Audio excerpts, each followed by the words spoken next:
The Bison are off to a 2-0 start, sending the North Alabama Lions back to their den with a loss.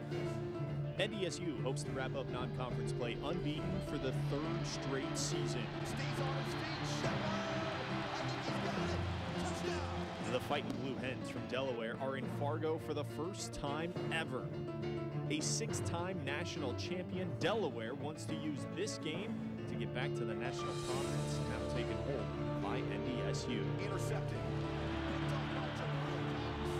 Two of the top 10 defenses in the FCS go to battle today in the Fargo Dome, with this game at the end of September having major implications come the end of November. It's Delaware and North Dakota State on homecoming, and it starts now. This is the Farmers Union Insurance Bison Football Pregame Show.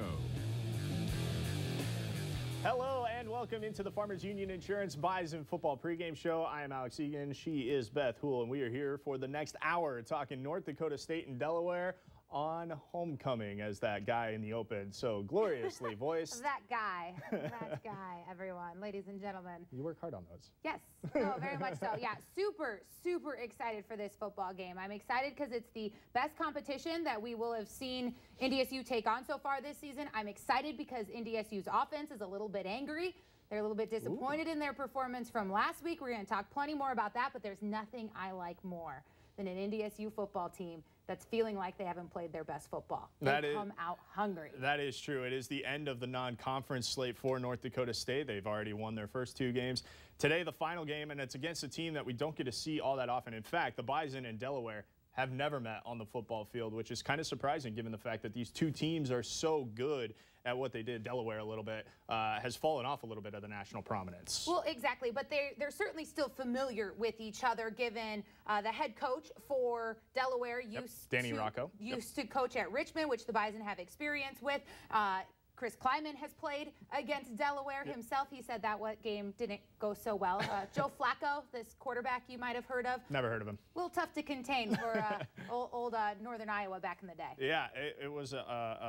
It's a team that has been on the national stage. They're trying to get back to that national stage. Let's go out to the Fargo Dome where the game will be being played. And third member of our team, Ryan Gellner, standing by. Ryan, happy Football Saturday to you.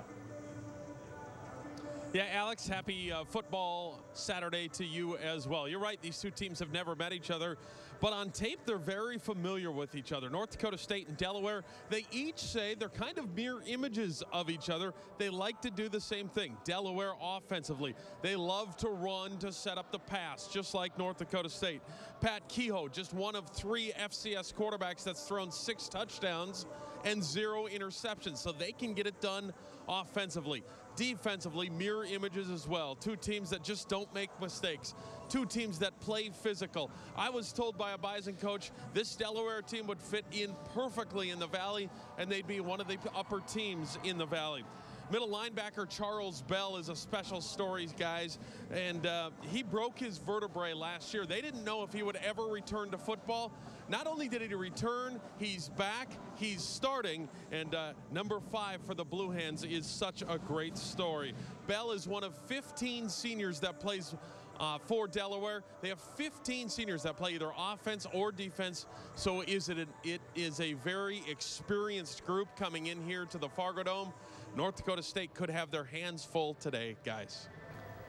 All right, thank you very much, Ryan. We'll check in with him throughout the rest of the show, as well as Brian Shawn and Lee Timmerman, who will be on the call for that game. Let's get into it. You mentioned earlier the offense a little disappointed with what they did against North Alabama. Yeah, I had the chance to talk with offensive lineman left tackle Dylan Radens. He was a sophomore for the Bison this year, getting just his first time playing back-to-back games in his college career. Yeah, this is an exciting year for him, and he said that they were disappointed because of these numbers right here.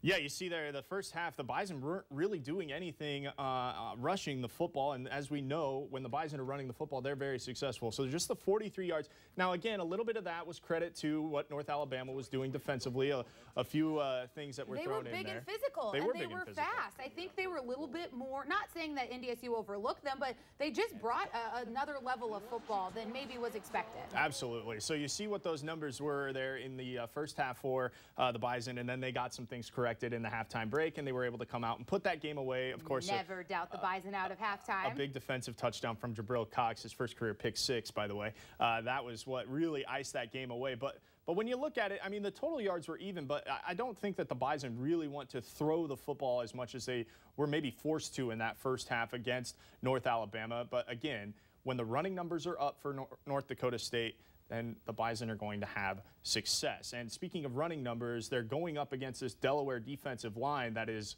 a little crazy. Well, yeah, absolutely. And a big part of this is their defense does a lot of different things.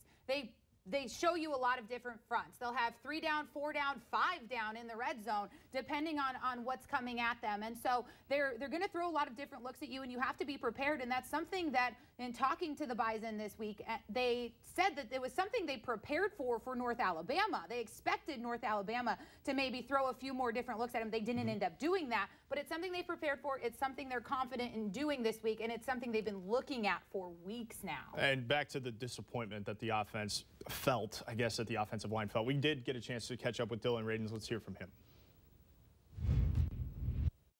It's safe to say we were all a little disappointed in our performance last week, but we're not going to take a win for granted, like Coach Riley says. That's what he tries to teach us. So we're happy with the win. Obviously, we need to expect more out of ourselves if we're trying to attain higher goals. So we're going to come into this week, we're going to practice harder, we're going to finish better, and we're just going to try and perform better this week. So I've heard Chris Kleiman say there was no beating the Bison on that day, and he's said that a couple of times. He said it after the NDSU lost to South Dakota a couple of years back when Carson got hurt. He said it again after an SDSU loss. There's no beating the Bison that day, and that's usually after the Bison have somewhat of a down performance. Now, they won the game against North Alabama, but I don't think it was up to their expectations. No, absolutely not. It wasn't. They didn't get those big breaking plays. They didn't let their running backs loose like they like to. They weren't able to get, and it wasn't, I don't think, a part of Bruce and Lance and Ty and those guys not running hard enough. It was just they weren't getting the holes they wanted to. They weren't pulling as much as they typically are capable of doing. I think we're going to see a dominant run game this week, and I think that offensive line, nobody gets a team ready like Connor Riley. If you've ever seen Connor Riley in action, Riley he can get you fired up. He gets me fired up. Yeah, I get fired up when I'm at practice. And yeah, Connor I think Riley's this around. offensive line is going to be on point. All right, we're going to step aside. Still plenty more to come here on the Farmers Union Insurance Bison Football Pregame Show. We'll get to know Delaware a little bit more as well. That's still to come here on the pregame show.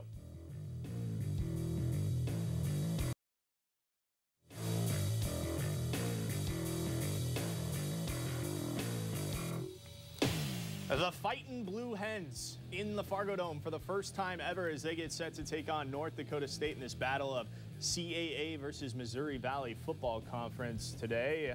The Bison are very familiar with a team from the CAA, especially over the last couple seasons. That is James Madison. James Madison, absolutely. The Blue Hens talking this week about how excited they are to be here, saying that this is, I mean, everything you always hear from people, except for those Missouri Valley teams who hate the Fargo Dome.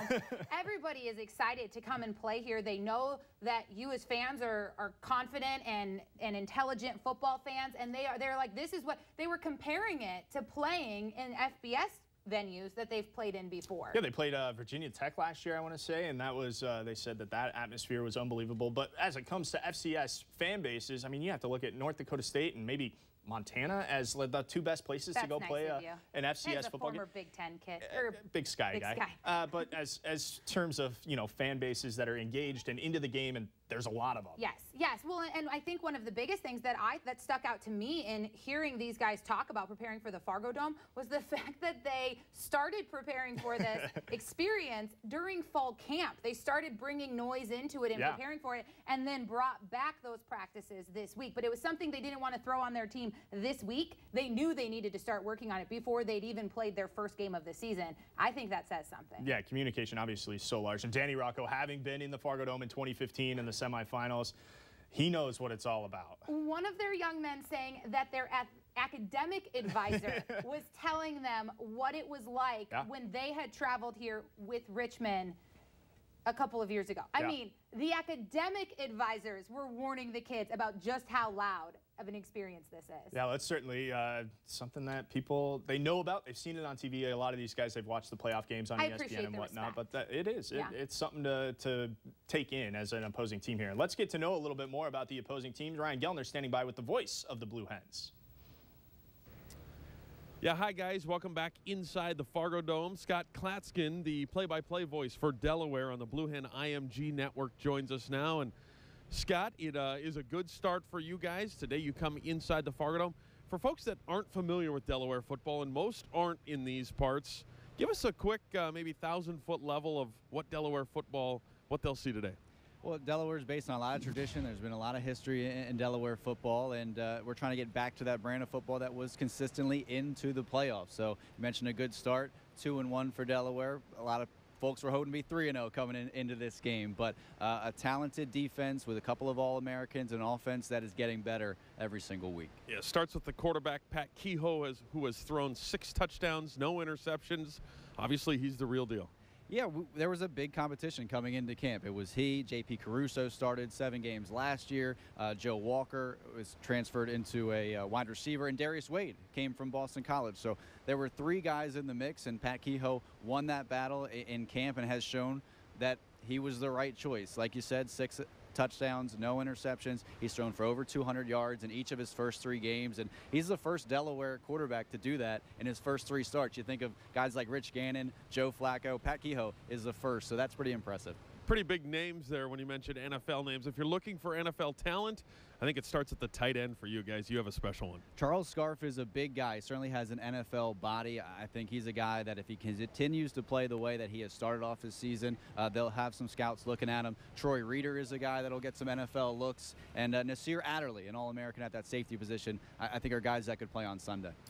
What do you think worries your coaching staff the most about this environment, about North Dakota State? I think everything. When you come into the Fargo Dome and you understand the passion that the crowd has, the talent that the team has, and the history that this program has, you have to be on your A game. You cannot take anything for granted. Everything becomes so important when you're taking on North Dakota State, and Coach talked about having a heightened awareness in this game. You can't let the game get too fast. Everything's got to slow down, or North Dakota State, as they've done to many teams in this Fargo Dome, can make it ugly real quick.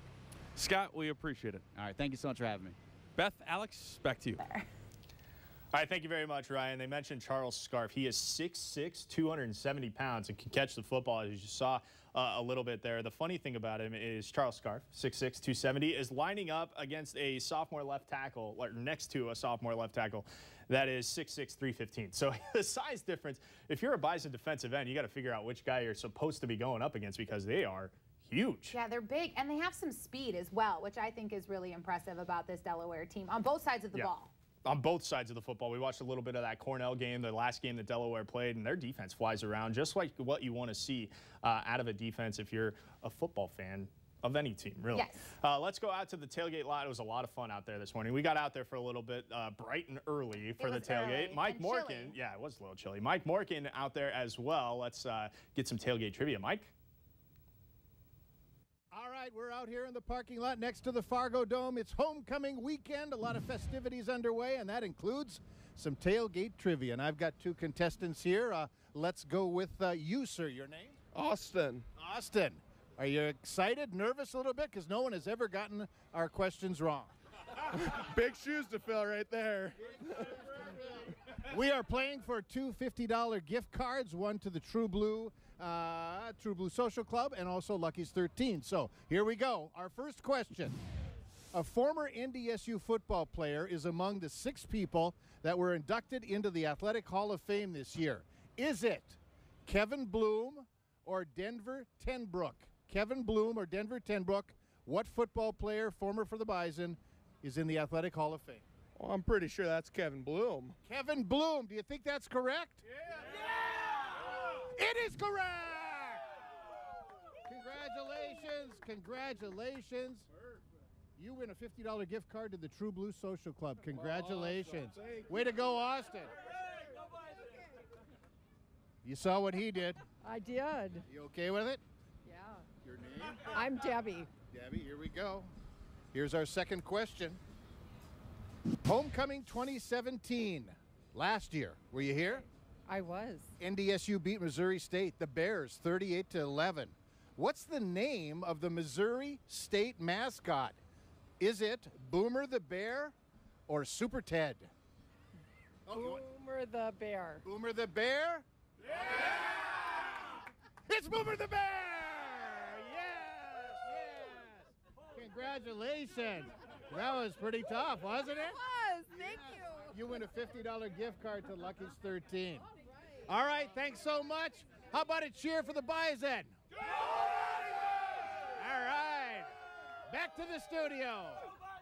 All right, thank you very much, Mike. Hey, look, it's Mad Dog and Merrill. They were out there this morning grilling up some stuff. The Midwest Grilling Show, you can catch it statewide here on the KBLY KFR Bison Football Network. We will have more of the Farmers Union Insurance Bison Football pregame show still to come. Stay with us.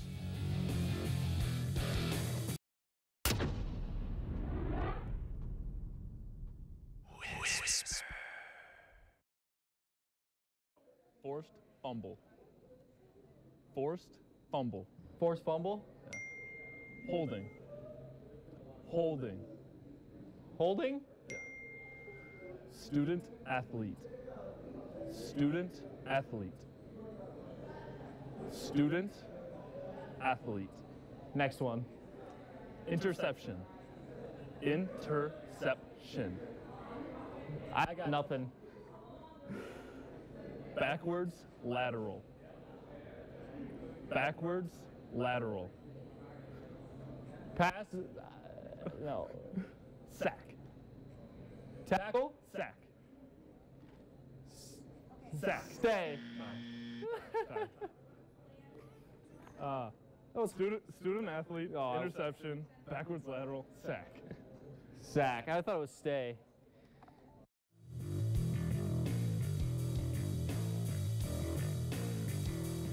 Rob Grimsley picking up all the stays that he can get in this game. Surprisingly, they're winning right now. Yeah, they got 2. That's the most. That's of the high anybody. mark. I mean, it's only 45 seconds, but still, 2 is the high mark. We have some better ones, I think. They're all funny, which is great. Welcome back inside the Farmers Union Insurance Bison Football pregame show.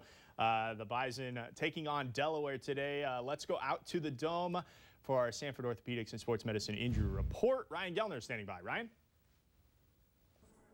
Yeah, guys, Dr. Bruce Pyatt joins us now, as he always does. We're going to talk hamstrings a little bit this week, Doc, and the hamstring, there's so many different things that can go on, so many different severities of injuries with the hamstring. Yeah, it's like anything in medicine. You can have anything from a mild event with it to a pretty severe event, and that really is going to determine how we're going to treat them, as well as how long it's going to take the athlete to come back from it. The injury that occurs, first of all, your hamstrings is a group of muscles. If you look in the back of your leg, the back of your thigh, there's a group of muscles that come from off the pelvis, go down and attach just below the knee, and they allow you to be able to flex or bend the knee. They're incredibly important for speed, for power for an athlete, and a lot of times we'll see that they're injured when they get kind of a maximal load on it, where they're already putting a big force on it, and then they get a little bit of a stretch, and that'll be just enough to kind of pop the muscle tendon unit. And it can, in the majority of the athletes, the injury is to the muscle, and that's a good thing because that's something that will heal on its own. But there are a lot of them that will tear off the tendon where it attaches to the bone, and that's often a surgical problem for us, and much more important that we identify that. On those minor hamstring injuries, Delvin Cook for the Minnesota Vikings out this week with that hamstring injuries. On the minor injuries, like you would assume that he has when you can be back in a week or two, is it just things like stretching, or what else can you do with a minor hamstring injury? Like anything, you want to let the body heal itself, and it has great capabilities to do that. So initially you get them out of the event, let it rest a little bit, let the body take over. There's an initial inflammatory response that occurs that brings in a lot of healing factors. So you have to allow some of that to happen, but you don't want it to happen to too great of a degree. So we'll start to ice the extremity, which will slow that process down a little bit, or at least slow down the heavy inflammatory response. And if we can do that, then the body can take over with its normal healing factors. Once we get this initial situation calmed down, then we have to recondition the muscle. So a lot of stretching is involved so that they have good flexibility, because poor flexibility leads to the problem. And also then we start to do a lot of stretching or strengthening as we're stretching the tissue. That's called an eccentric strength.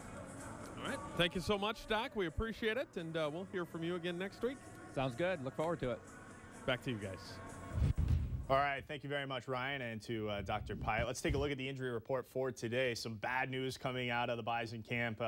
This was actually, these first two injuries happened before the North Alabama game, and then we got it confirmed last Sunday that both Aaron Mercadell and Dom Davis will be out for the season, suffering knee injuries prior to that North Alabama game. And Eric Bachmeier also with an injury, not expecting to see him today. Caleb Butler was out last week. He is a game-time decision, so we'll keep our eye out for our 95 on the Bison defensive line. Let's take a look at the quarterbacks that'll be going today for each team. And Easton Stick, modest numbers through 2 games. He hasn't really thrown the football all that much, hasn't really been asked to throw the football all that much. Yeah, I mean, let's pump the brakes. Chris Kleiman said this on Monday. Pump the brakes, folks. We're not looking to throw the ball yet.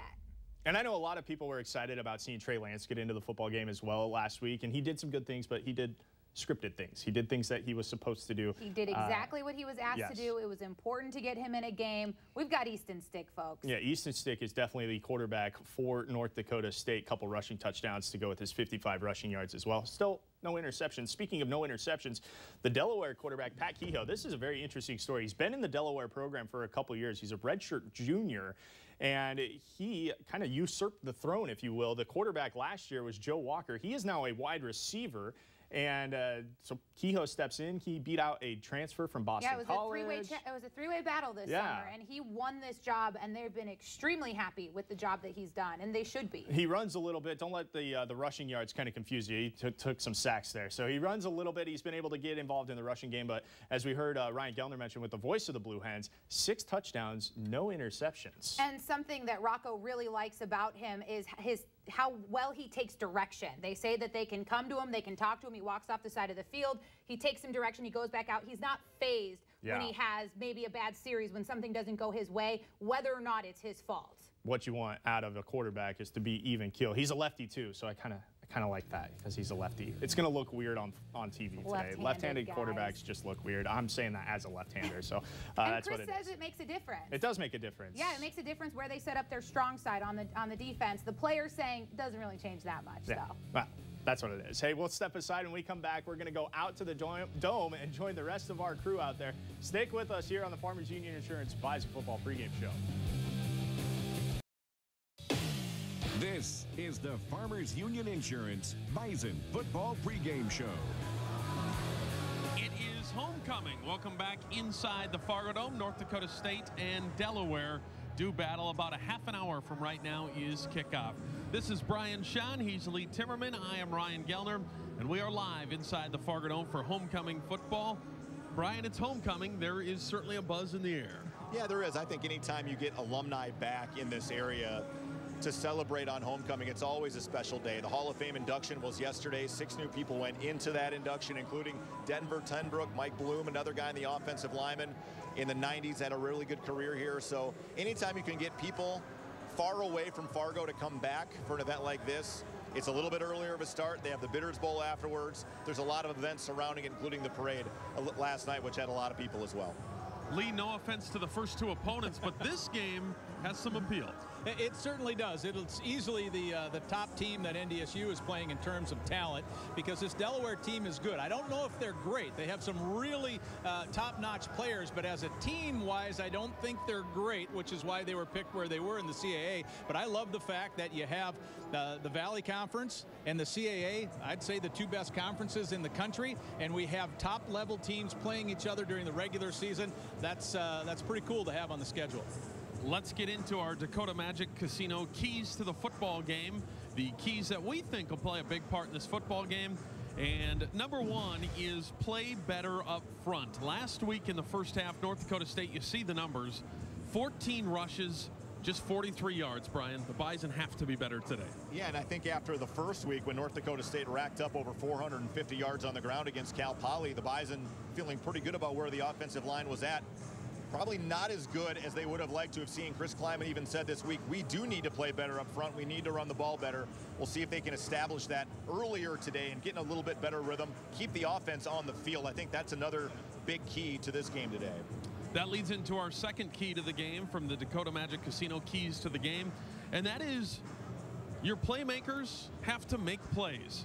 Anderson last week, 56 yards rushing. Dunn, 30 yards rushing. Easton Stick, just 10 of 17. None of that sticks out. North Dakota State would like to see their playmakers, those guys, have some big numbers. And it goes a little bit back to what I think what Brian was talking about with more plays. The Bison, want to get into that 70-ish mark, and then if they can get another 20, almost 20 plays, 15 plays more, you're going to see more tight ends involved. You're going to see things that will establish after the running game does get going. And a running style play today I think you look for is zone blocking. The Bison generally do that against 3 down linemen. The Blue Hens have 3 guys with their hand down in the turf most of the time. So look for more zone blocking, and then for Bruce and Lance and those guys to try to find their spot and then shoot through this little gap. Be patient.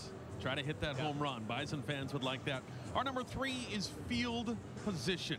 When you've got a physical football game, the little things count, like penalties, which is on your screen there. North Dakota State just 4 penalties all year, but we're talking field position. We're talking special teams. Brian, we're talking about getting the football with not a long field, but a short field. It's important. It is important. I think North Dakota State has done a good job in that area actually this year. When you talk about the 4 penalties, that's among the best in the nation in terms of teams being penalized. So that's always a key. Special teams, to me, in particular on punt coverage and the punting in general, has been a really big bright spot. I'm not sure if we really knew what we were going to see out of Garrett Wegner so far through 2 games. He's done a really, really nice job. He's pinned teams deep. He's got a few punts inside the 20-yard line. And he's also, I think, top 10 right now in terms of net punting across the country. So it's a really good start for him. We'll see if he can continue that today. There have been question marks for North Dakota State. I think today we'll see who the Bison are. Well, yeah, and some of those question marks are through the passing game, and a lot of that is they didn't need much of it. But I think the timing of the passing has been off. That's the one thing that the Bison really want to work on. Get Stick to the top of the drop and get the ball out of his hand on time, but he needs his receivers to be in the right spot in order for that to happen. Kickoff is getting closer here in the Fargo Dome. It is homecoming. So many things going on. We're excited to show you so many of those things during today's football game. These guys will call the game when we come back. Well, we'll hear from the head coach. We'll go through our herd line news. A beautiful day in Fargo, and those fans, they're loving it outside the Fargo Dome. The buzz yet to come inside the Fargo Dome.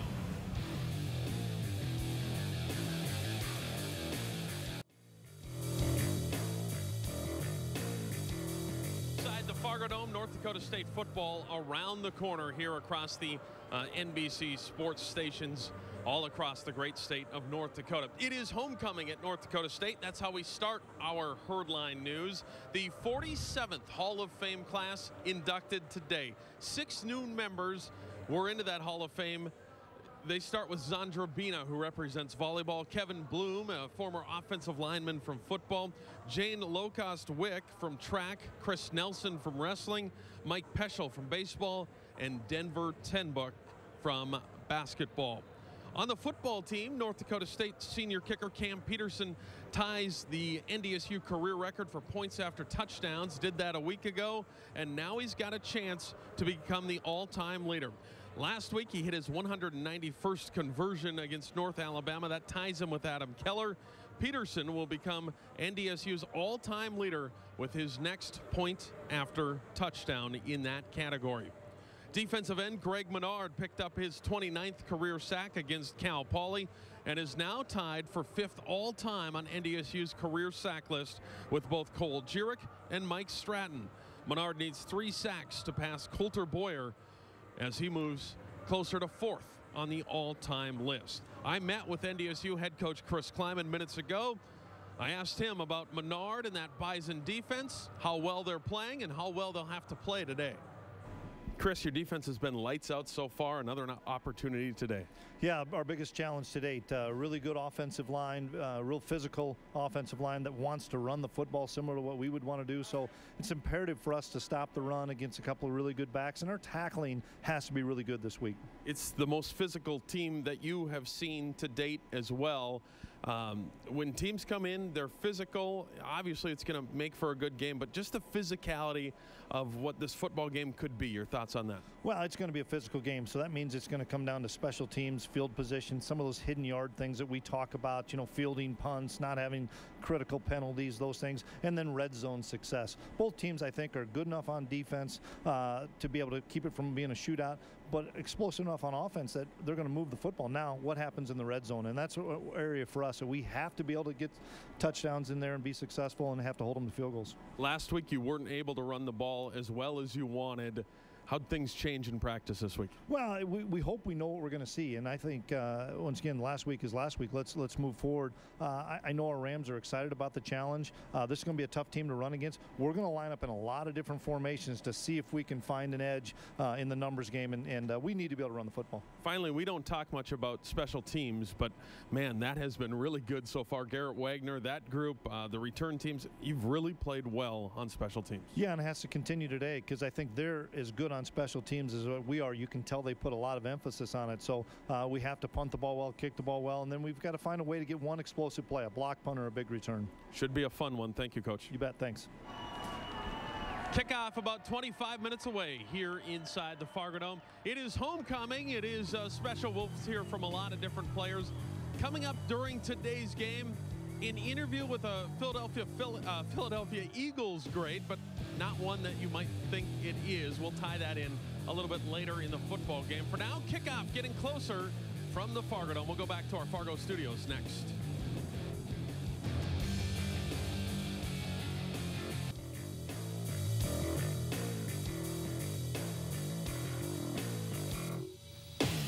Welcome back inside our Fargo studios as we are getting you set for North Dakota State and Delaware, a homecoming out at the Fargo Dome today. Let's go out to the tailgate lot where there were a lot of rowdy fans this morning. And Mike Morgan standing by. Mike? All right, thanks. Actually, the weather's getting nice out here in the parking lot, isn't it? Oh, gosh, it's great. We've got two more contestants for Bison Tailgate Trivia, and we'll go with you first. Your name? Steve Parmer. Steve, no one has gotten this wrong yet, and we're hoping that continues, right? Is that the question? No, that is not the question, but nice try.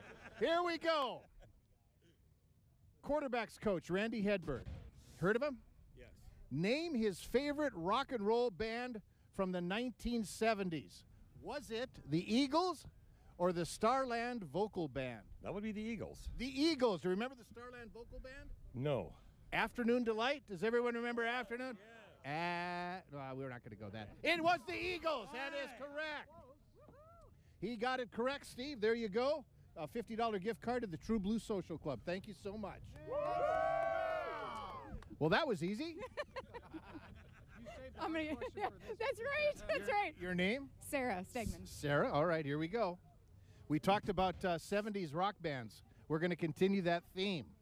Name head coach Chris Kleiman's favorite rock and roll band from the 70s. Head coach said he was about 10 at the time. Was it Boston or Sniff and the Tears? We'll go with Boston. Boston. Is she correct? Yes. She's correct. It is Boston. Yes. Do you remember Sniff and the Tears? Nope, sorry. Driver's Seat. Remember that song? Driver's Seat. Yeah. Okay. Moving right along.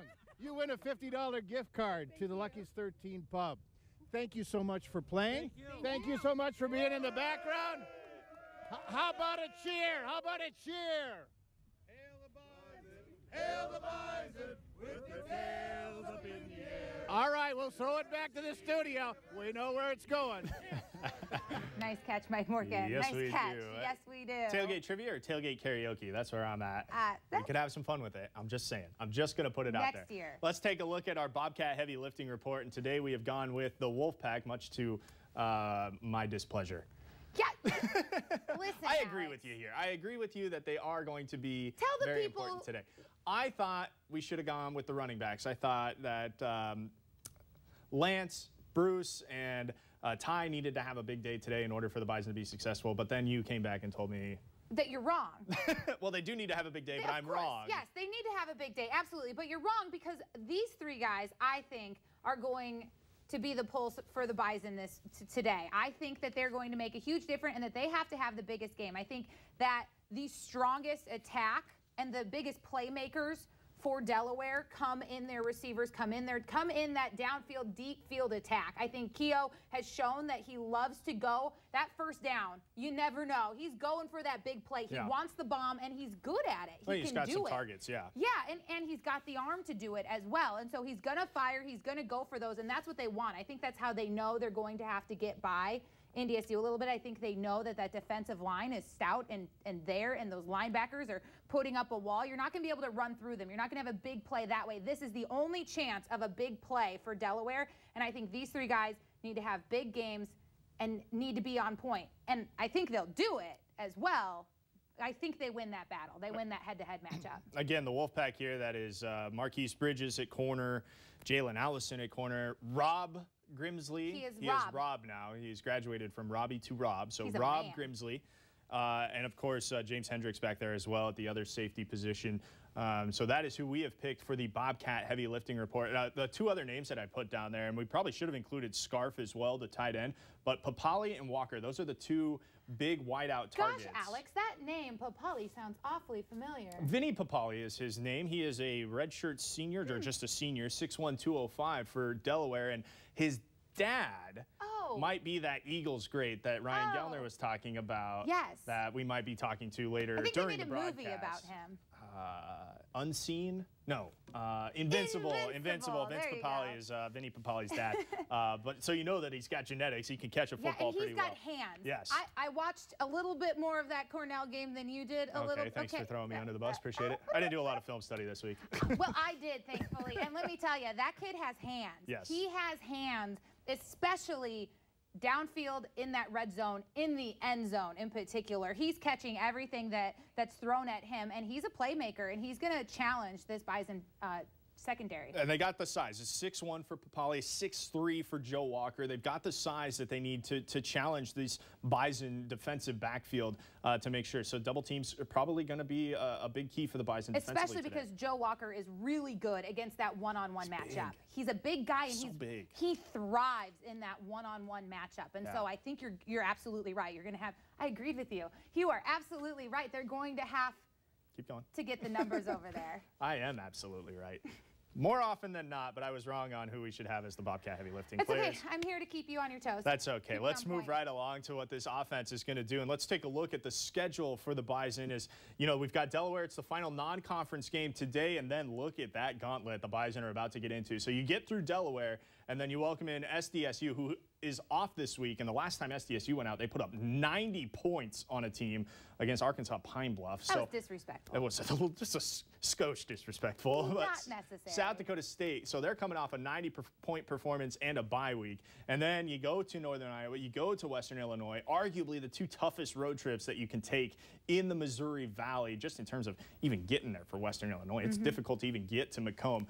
So this is a very big game in terms of getting yourself set for what you're about to see in the Valley. And I think that's what's great about Delaware is the style of football that they play is similar to what the Bison are going to see in the Missouri Valley. Absolutely, and their lines, I think, is where they're especially similar to what you're going to expect within the Missouri Valley. And that's something, again, we talked about it a little bit earlier, this Bison offensive line, not happy about their performance last week, but they've been looking at Delaware for a little bit this season. They didn't start their film study on them this week, and what helped them was their study for North Alabama, who they expected to play a lot of different fronts, and they expect the same thing, and you've seen it, and it's the style of play that Delaware plays. They're going to throw a bunch of different looks at you in terms of their defensive line. As much as what Dylan Radin said when he caught up with him earlier in the week, let's take a listen to him.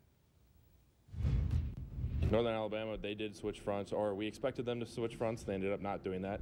So we've been preparing for about a month now between Okie front and four-man front and all these different fronts. So we're pretty confident in that because we've had all this preparation. So it shouldn't be too much of a task to handle, but you know, it's always going to be a challenge. So what you're going to see out of this Delaware offense, they like to use the fullback as it's a tight end fullback hybrid. He's in motion a lot so that it gives Kehoe a lot of pre-snap information as to what's going on in the Bison defense. So it very similar to what the Bison run offensively. That's what Delaware does, and it's what you're going to see, again, to the point that we were making, that you're going to see in Missouri Valley play when you go up against a South Dakota State who can run the football, and Northern Iowa that likes to pound the football, Western Illinois likes to pound the football. So this game, say what you will about what it is for a non-conference game and the first two opponents that the Bison had in Cal Poly and North Alabama, this is a big game, and for Delaware, this is a huge game for them. Yes, absolutely. It's a huge game for Delaware. They're a six-time national champion who's kind of fallen off. They've kind of fallen out. They have fallen out of that national conversation, and that's why they brought Rocco in. Yeah. He was brought back to do what NDSU has been able to do, and he even said that in his press conference this week. NDSU has done what we all aspire to do, what we aspire to be. And so they're here not only to win a football game, put themselves on the map, but they're taking notes as well. Yes. They're continuing to collect on what NDSU has been able to do here, and they're trying to emulate it. It's a big, big part for really everybody in the FCS just to try and get to where North Dakota State is. But for Delaware, you need to get, if you get this game, you've pretty much shored up a playoff spot. Absolutely. Hands down. You pretty much put yourself in the playoffs if you win this game today. For the Bison, don't stumble here because the next couple weeks, you need to be ramping up. And I think it's really important not to show a chink in the armor. Yes. You don't want to show anybody. And to go back to the offense being a little rough in the first half against North Alabama, I don't know this for certain, but I think that Courtney Messingham and company didn't want to put too much on film. Absolutely. So they were very vanilla. They didn't want to put too much on film for Delaware and for SDSU and for Northern Iowa to have that stuff on film. Why? You didn't need to. They didn't need to. Right. We don't need to see exactly what Easton Stick can do this year just yet. Right. Why? Why show your hand? So if the offense looked I'm not a gambler, but don't show your hand. Right. If the Bison offense looked a little stale last week, it was because, and I think, and I don't have this, knowledge firsthand, but I think it was because you don't want to put that stuff on film just yet. You need to have some stuff to hold in your back pocket to surprise some of these teams that you have seen year in and year out for the last however many years. I think that's a great point. So the Bison obviously would like to get off to a better start than they did against North Alabama. Offensively, defense, my goodness. What can you say about that defense? That defense is NDSU is unbelievable. Yeah, it's unbelievable. I think, they're good. I don't think they're 2013. Are they 13? No. They're not 13 yet. No, absolutely not. I don't think you can ever reach 2013, but I think they're good. I think they're top 4. All time? On in my time. In your time, okay. In my 8 years. Okay, that's fair. We got 6 minutes, less than 6 minutes now on the Coors Light countdown clock. We're going to step aside one final time. We'll get the guys' final thoughts out there at the Dome before we send you off to football between North Dakota State and Delaware on homecoming. Still to come here on the Farmers Union Insurance Bison Football Pregame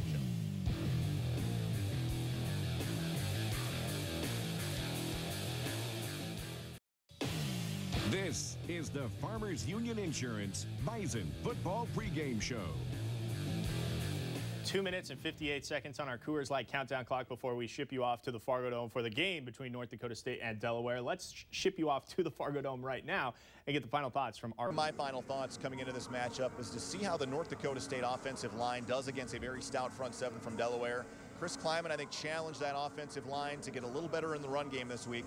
They'll have their toughest test so far this season today. Well, my final thoughts are about a position group as well on the offensive side. A position group that maybe has been underperforming a little bit. That's the wide receiver group.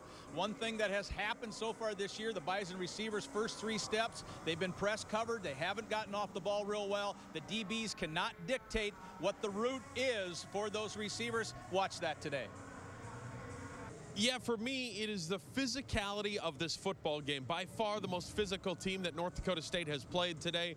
A team that will resemble a Valley football team. And guys, for me, it's how North Dakota State can respond and be the more physical team or not be the more physical team. All right, thank you very much, guys. We'll get you back out to the Fargo Dome in $1:46 on our Coors Light countdown clock. Beth? For me, I am so excited for this game because I think we're going to see some of that old school Bison football. It's homecoming. I think we're going to see some power. I think we're going to see a little bit of jet sweep, maybe a little bit too. Rhode Island had success against Delaware in their game with that outside run, and Cornell had it early on until they lost it. They just decided to stop doing it. Yeah, they stopped. Stop using power, trying to get to the edge. What can you say? But I'm excited for that. I think that's going to be huge. I'm excited to see that old school Bison football power run game. I'm excited to see all the hate mail you're going to get from the Cornell fans now. All of them. all of them. All of, well, you can at me. See her on Twitter, @BethWolvino. It's weird that I have that memorized. I think that the Bison are going to win this game comfortably, just like I thought they would do against North Alabama. I think Delaware gives them a much better picture than what North Alabama did last week in terms of a complete football team.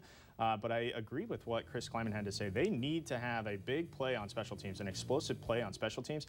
Maybe get some momentum going early on in this one. Don't be surprised if the Bison block a punt in this game. I think that's going to happen.